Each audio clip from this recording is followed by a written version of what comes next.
أعوذ بالله من الشيطان الرجيم. بسم الله الرحمن الرحيم. إذا وقعت الواقعة ليس لوقعتها كاذبة خافضة رافعة إذا رجت الأرض رجا وبست الجبال بسا فكانت هباء منبثا وكنتم أزواجا ثلاثة فأصحاب الميمنة ما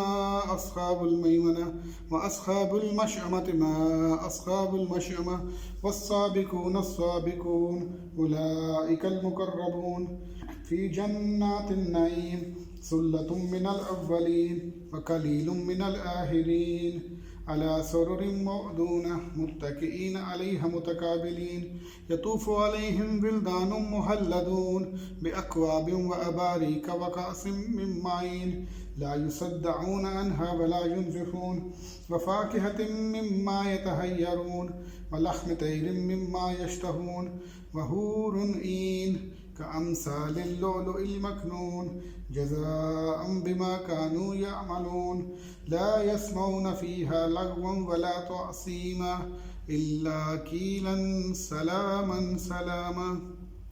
وأصحاب اليمين ما أصحاب اليمين في سدر مخضود وطلح ممدود وظل ممدود وماء مسكوب وفاكهة كثيرة لا مقطوعة ولا ممنوعة وفرش مرفوعة إنا أنشأناهن إنشاء فجعلناهن أبكارا عربا أترابا لأصحاب اليمين سلة من الأولين وسلة من الآخرين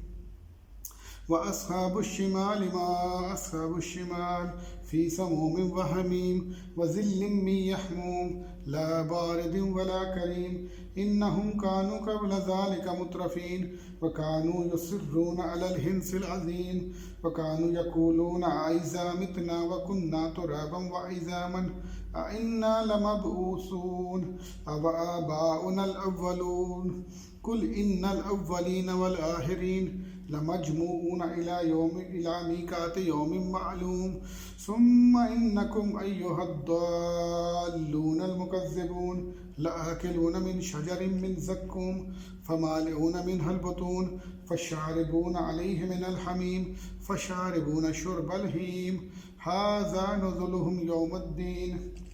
نحن خلقناكم فلولا تصدقون أفرأيتم ما تمنون أأنتم تخلقونه أم نحن الخالقون نحن قدرنا بينكم الموت وما نحن بمسبوقين ألا أن نبدل أمثالكم وننشئكم فيما لا تعلمون ولقد علمتم النشأة الأولى فلولا تذكرون أفرأيتم ما تحرثون